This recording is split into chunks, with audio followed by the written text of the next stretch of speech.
let's do a little role playing. I know, that's one of the worst ways to start a conversation, but hear me out. Now, imagine we're in the back of a classroom, talking about what the perfect school will be like after our teacher stepped outside to, I don't know, smoke a cigarette, one of those big brown ones. You say things like, and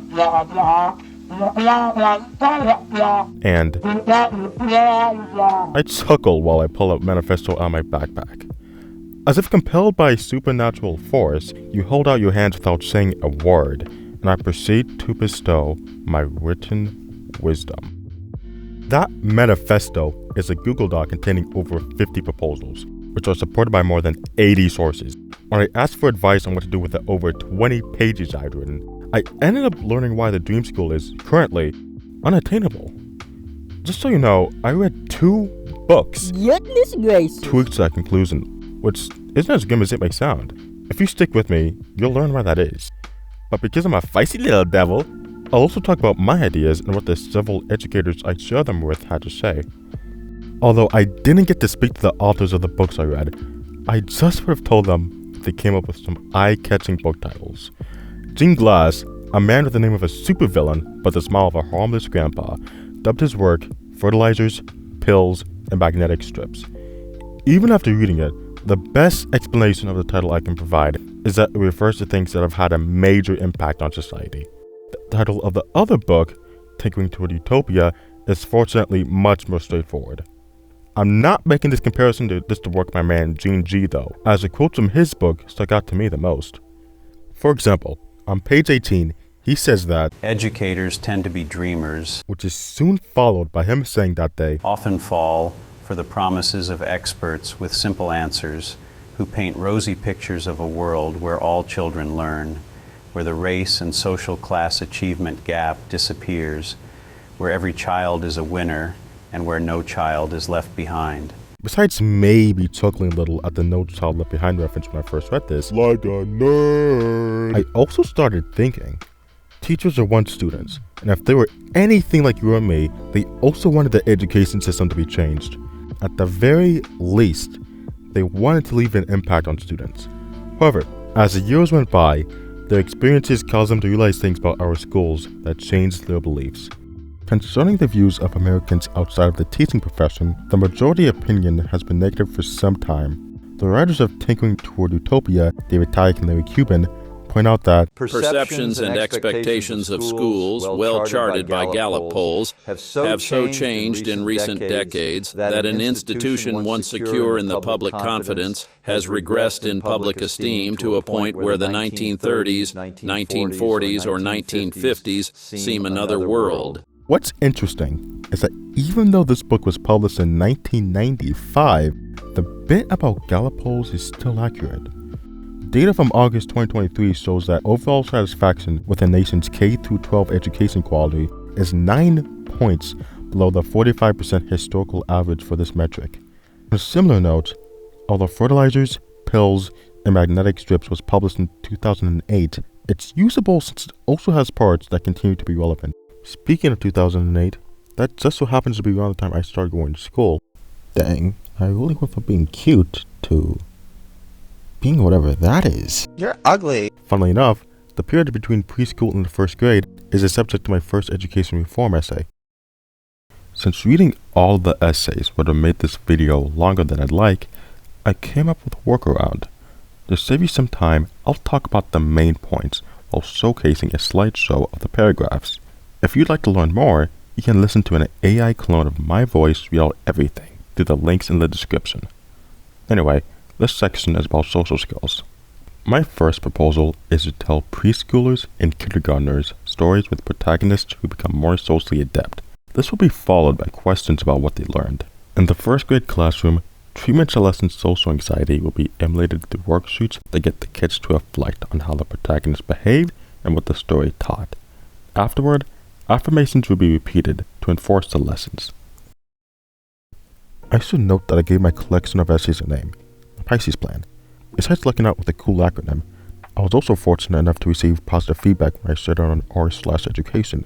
Granted, it's not surprising that someone who's able to regularly interact with kids' routines is kind, But there's a difference between being nice and being supportive. Those three individuals clearly fell into the latter category, and without their input, I wouldn't have made this video essay. Plus, I wouldn't have learned that many critiques of our school system have been based on faulty data. Both fertilizers, pills, and magnetic strips, and tinkering toward Utopia really delve into this issue, so there's a lot that can be said. I'll begin with a broad quote from Gene Glass that summarizes the situation. The proof of the alleged breakdown of the education system was said to be found in declining test scores and international scorecards that showed U.S. students falling behind competition from around the world. Closer examinations of test score data showed that nothing approaching a crisis ever existed. Creating the impression of a failing system depended on invidious and invalid comparisons of college applicants from different decades, students taking tests under vastly different conditions, or large heterogeneous populations of students compared to small privileged groups like the high school students of Finland or Austria. In fact, U.S. students as a whole were doing quite well, and better than in the past that was frequently glorified. But closer examinations of test data do not lend themselves to television sound bites and newspaper headlines. Putting aside how it was apparently still common to read the newspaper in 2008, we just learned that the mainstream media has spread misinformation. When I first stumbled across this part of the book, I was so devastated that I found myself unable to string together a single, coherent thought. As my rapidly beating heart rattled my ribs and my teary eyes widened to the size of dinner plates, I somehow managed to push aside the gut-wrenching feeling of betrayal that was welling up within my very soul. Although I later learned about several bad studies that have been used to criticize American schools, that doesn't matter. Those studies were conducted decades ago. Even so, one of the examples provided in Tinkering Toward Utopia stuck out to me.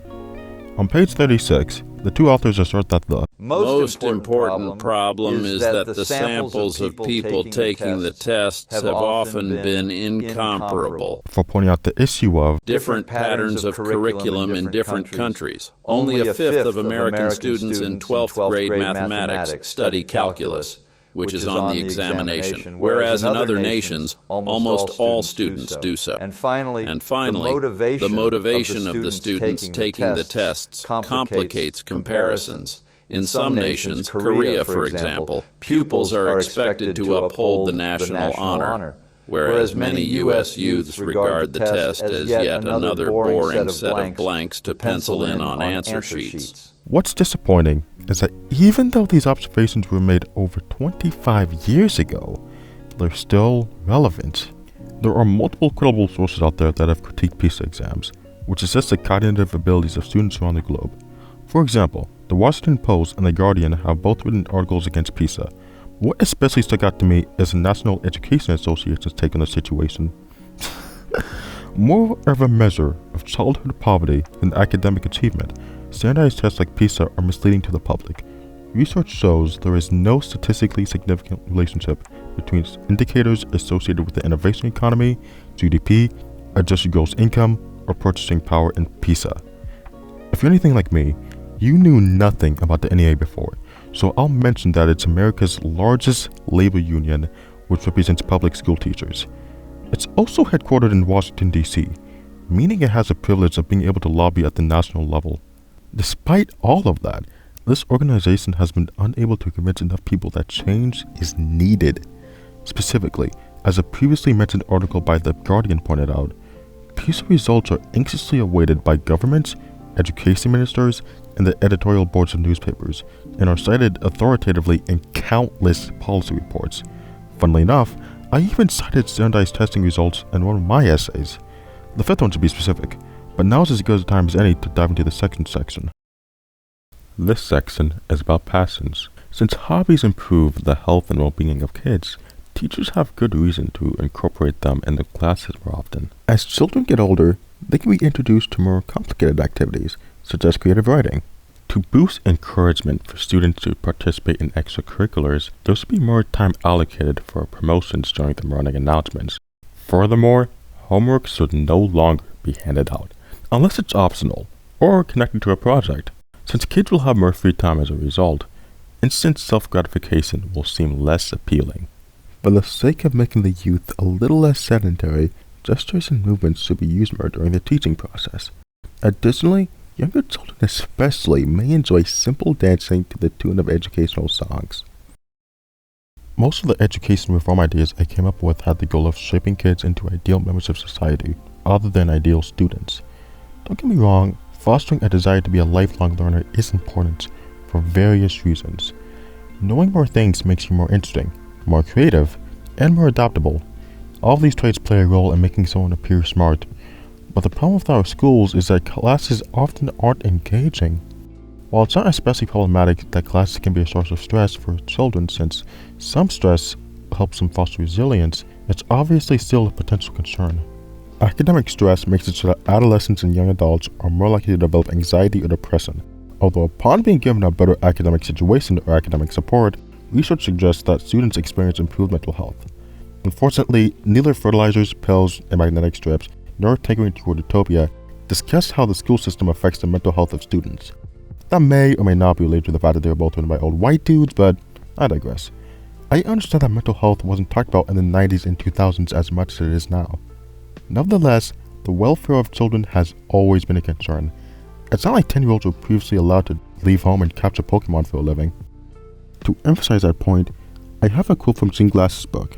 On page 23, he mentions a time when the U.S. public education system was said to be near the bottom of the world rankings in academic achievement. Its economy was in danger of being wiped out by the Japanese economy, which, it was claimed, reached its exalted status due primarily to its superior education system. Educators rushed to Japan to discover the secret. They found kindergartens packed with 45 and 50 children, and cram schools, yuku, prepping high school students for gruesome college entrance exams.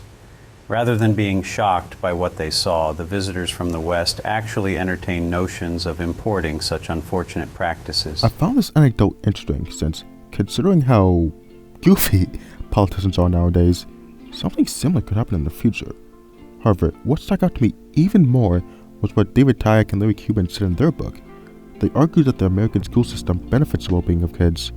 In their words, would it not be reasonable to applaud the success of educators in holding learning steady in the face of so many impediments?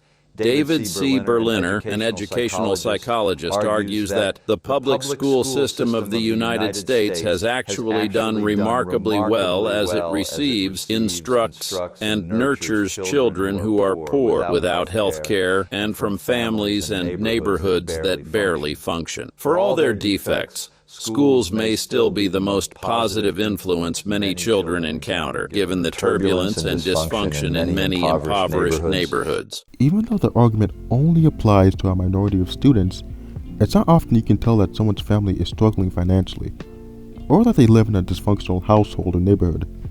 I say all of this since it's easy to forget that schools are a safe space for some individuals. After all, they provide lunch and a structured environment with caring adults. Additionally, they may discreetly donate food, clothes, and other basic necessities to those in need. One could also say that simply offering education to poor kids helps them eventually rise out of poverty. On a related note, preparing children for the workforce happens to be the subject of my third essay. This section is about employability. According to Dr. Maria Montessori, classes that employ her philosophy on education should have a considerable number of students, specifically between 28 and 35. This is because her system encourages children to problem solve on their own, meaning there will be more group activities. Another important aspect of Montessori education is that it doesn't utilize grades, but instead student-developed portfolios and the observational data of teachers. Besides that, there should be more opportunities for the youth to express, discuss, and debate their beliefs on topics. Furthermore, each kid should have more control over what they learn about. In Montessori schools, This is done by giving young children access to activity stations that are calibrated to the academic capabilities of the age group. Regarding the parts that were inspired by the Montessori method, I should note that this system has a major drawback. Although schools for older kids do exist, most programs are for children between the ages of 2.5 and 6. I noticed this during my research, and a Redditor told me that there are relatively few middle schools and high schools. It doesn't help that it takes at least a year of study on top of 4 years of college to become a Montessori teacher. In fact, not only do most Montessori training courses require a degree, but many parts of the United States are willing to employ traditional preschool teachers that don't have one. Although I did try to be realistic while I was writing and editing the Pisces plan, I did succumb to the optimistic thinking that's common among education reformers. In fact, on pages 247 and 248 of Fertilizers, Pills, and Magnetic Strips, the author expresses his thoughts on that phenomenon. Decades of talk about reforming the American K-12 education system have made me cynical about each new discovery that promises to close the achievement gap or make every kid a winner. I'm convinced that the current rhetoric of education reform, whether it speaks a systemic reform or effective education or standards-based education or inquiry-based teaching, and how it is imagined that reform will be delivered through books and workshops by governmental directives, speaks only false promises and portends failure. Now, I don't imagine good old Grandpa Gene would tell me that my ideas are worthless if we were in a room together. However, I do believe it'd be fair for him to say that the Pisces plan is laced with idealism. In fact, if the writers of Tinkering Toward Utopia were also in that room, then they'd be able to contribute to the conversation. In their words, Americans have wanted schools to serve different and often contradictory purposes for their own children, to socialize them to be obedient, yet to teach them to be critical thinkers, to pass on the best academic knowledge that the past has to offer, yet also to teach marketable and practical skills, to cultivate cooperation, yet to teach students to compete with one another in school and later in life, to stress basic skills but also encourage creativity and higher order thinking, to focus on the academic basics, yet to permit a wide range of choice of courses. At this point of the discussion, I'd be thinking that David Tyack and Larry Cuban are psychic. Putting aside how Tyack passed away in 2016 and thus would have to be a supernatural being in this situation, there's another uncanny aspect of this very much hypothetical scenario. Not only do I want practical skills like creativity and critical thinking to be taught, but that's what I talked about in the 4th essay. This section is about soft skills. Prompts and class discussions should be used to get students thinking about and later reinterpreting certain topics. Additionally, since misunderstandings are bound to happen, instructors should emphasize the value of mistakes by encouraging their pupils to be considerate. On another note, there should be at least one point in the week in which kids have an opportunity to reflect by writing about their lives and their thoughts. This would either occur during advisory or language arts. Physical health, among other concerns, could be tackled by charting progress and using the effective WHOOP method, which involves thinking about one's ideal future and how one will achieve it despite the obstacles. It also helped to go over the other goal-setting frameworks that exist, and habit stacking, the act of combining new habits with old ones to make remembering them easier. Critical thinking will be fostered by teaching logical fallacies and proper analysis of logical statements, which involves finding the evidence, principles, and assumptions or biases. These students would also learn the importance of thinking ahead, managing expectations, and imagining how they'd rise above a worst-case scenario. Besides that, there would be an effort to encourage appreciation of the time these children have left. They'd analyze why the most important tasks they have are so important and how their energy fluctuates throughout the day.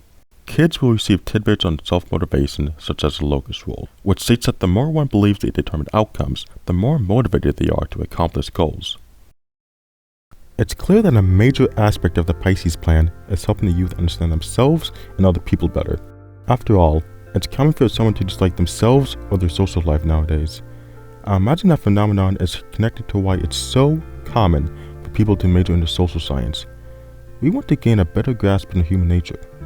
As a psychology major myself, I know that I was drawn to the field because I wanted to improve my understanding of the mind. Speaking of college, Last year, I had the opportunity to share my ideas on education reform in an essay. The cherry on top is that my English teacher was on board with my proposals. Coincidentally, those same ideas can be found in the next section. This section is about inspiration drawn from other nations. A possible replacement for standardized testing is portfolios. As I mentioned before, these also serve to replace grades. Besides that, start times for schools can and should be pushed back. 6.5-hour days should be the norm, since various countries that rank highly in terms of their education systems use that length. To allow for a free period at the end of the day, the minimum length of 7 classes would be between 4 and just over 5 hours. Students could spend the empty class period as they pleased, as long as they hadn't been punished. Shifting gears, the United States should adopt an academic qualification similar to the UK's General Certificate of Secondary Education to allow high schoolers to graduate sooner. Regarding younger kids, the use of inductive discipline should be the norm, as it is in Japan. It involves warmly explaining rules and the consequences for breaking them, so that the child is more likely to take into account how their actions can negatively affect others. As for punishment, additional inspiration can be taken from Japan by having students do cleaning around the school. On another note, not only should funds be better allocated to poorer areas, but all states should be required to report on the status of their education resources and to change their policies regarding how schools distribute their funds if needed. Just so you know, the final essay is also going to be a relatively lengthy one, but it's also one of my favorite parts. Before I share it, I'd like to go over the other comments I received on the Pisces plan. I'll wait to delve into the additional feedback I received because there's not much to say about it. Sure, it was sweet hearing from supportive education reformers, but ultimately nothing came out of the emails I sent. And believe me, there were a bunch.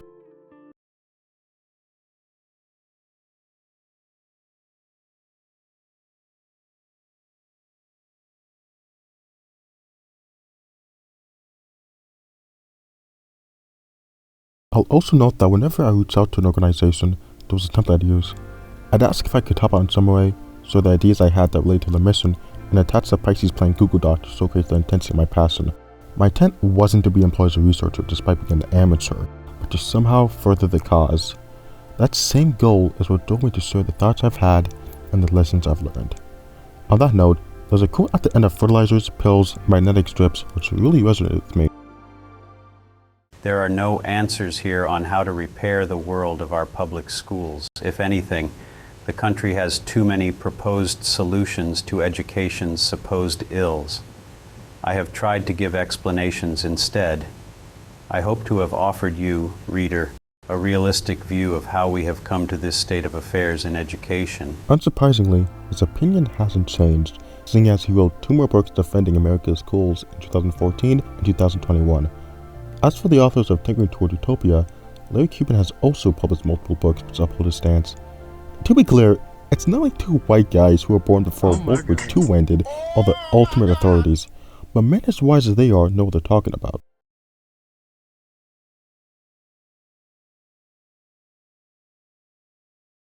That's why I wholeheartedly believe the conclusion that Larry Cuban came to in his book. Better schooling will result in the future, as it has in the past and does now, chiefly from the steady, reflective efforts of the practitioners who work in schools and from the contributions of the parents and citizens who support, while they criticize, public education.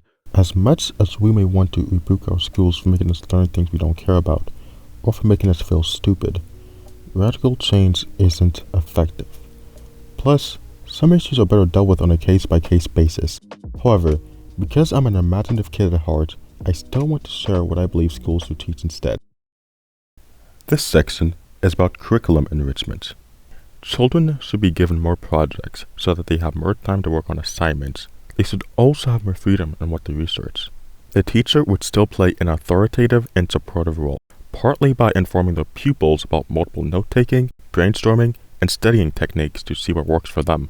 To increase memorization of material, students should also be incentivized to make connections to other topics through bonus points. Additionally, boosting competition through peer grading and group discussions that could involve the teacher would make the learning process more interesting. Role plays, experiments, field trips, and short stories about how lessons relate to intriguing or relevant real-world scenarios should be more commonplace. Curricula should be made more racially and sexually inclusive, since certain lessons could inspire members of minority groups.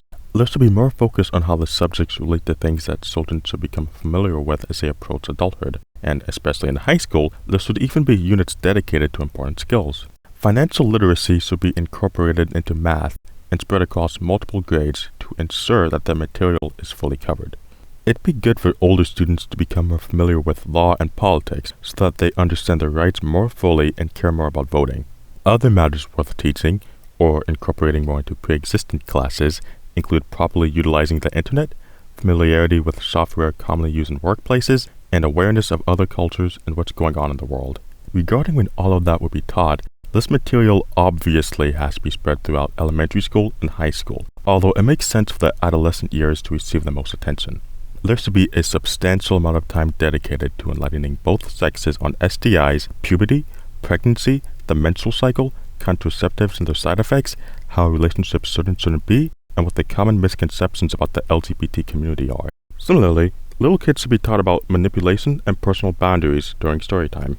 On another note, self-defense should be a unit in PE classes. It could start by teaching elementary schoolers verbal assertiveness and eventually involve dummies for tackling. Regarding who will do the training, videos will be made for the purpose of educators and their pupils following along. Besides that, adolescents could boost their street smarts through a project graded by multiple peers that involves educating themselves on something they should be familiar with as adulthood draws closer. Moving on, the approach to the subject of health should be more comprehensive.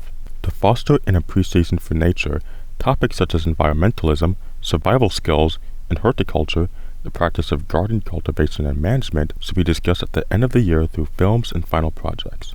Occasional outdoor classes would be nice since spending time outside is associated with improved sleep, relaxation, and boosted immune function, and school gardens in particular are correlated with higher fruit and vegetable intake. As for what else will be taught, topics include aspects of first aid, mental health, and social well-being. Videos could once again be made for the purpose of educators and their pupils following along. Even if this doesn't seem like the best solution as a good amount of money would be needed to do it, keep in mind that the same films could be used nationwide and that utilizing pre-existent videos would also be valid. Part of the last suggestion is that during the free period, children should be shown enjoyable things that they can do besides using their electronics. This should start when they're young to build the habit. Potential activities include reading, puzzles, strategy games, and arts and crafts. Since arts and crafts can be used as a way to create things out of so-called trash, participation should be encouraged to reduce waste. There could be gallery walks in which kids show off what they've made and can potentially win prizes. I'm aware that implementing all of the curriculum changes that I suggested would increase the workload of teachers.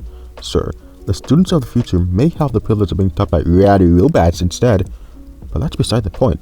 After all, both of the books I read talk about how a better education system is erroneously thought to be the solution for America's issues. In the words of Gene Glass, few people would attribute the nation's economic problems to decisions at the Federal Reserve Board, in the boardrooms of the nation's mega corporations, or, heaven forbid, in the Congress. After all, the public schools were close at hand, familiar, and who really understood what the Federal Reserve Board does or was privy to the private goings-on in corporate boardrooms. Each day, children brought home to their parents evidence of the incompetence of their teachers and the children themselves. To be fair, people are more comfortable with criticizing the government nowadays, but it's still a common trope to make fun of America's public schools. Believe me, I like jokes even more than the next guy.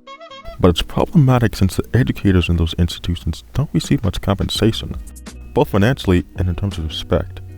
To make matters worse, teachers may not even respect each other.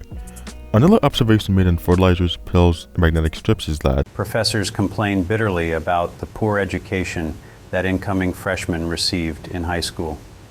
High school teachers complain that middle school education is failing, and the middle schools blame elementary schools. The blame game eventually reaches parents who suddenly learn that they are responsible for the decline of the West. Our education system is imperfect. The bigger issue is the prevalence of the victim mentality in America. Another thing to consider is that it's not easy to become a teacher. Specifically, you need 4 years of college, hours of experience supervising in an educational environment, and a certificate or license.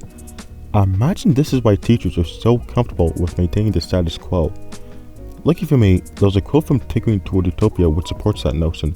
Some social reformers eager to use schools to ameliorate society accuse educators of co-opting the reforms, distorting them, or turning them to their own benefit. This kind of goal displacement suggests corruption of a noble dream by bureaucrats who consult narrow institutional interests or their own self-interest rather than the public good. Not surprisingly, practitioners typically arrive at a quite different interpretation. Elite policymakers rarely know what schools really need and propose reforms that could never work as planned. As long as teachers are treated with less respect than they deserve, then the dream school will never exist, because parents and higher-ups need to cooperate more with educators.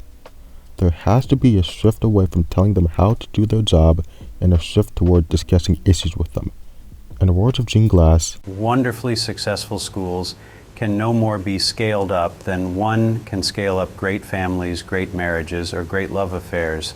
In this, I am an optimist that the only reform that stands any chance of making our public schools better is the investment in teachers, to aid them in their quest to understand, to learn, to become more compassionate, caring, and competent persons. it also wouldn't hurt to pay them a little more, but that's just an idea. An education reform idea. Thanks for watching.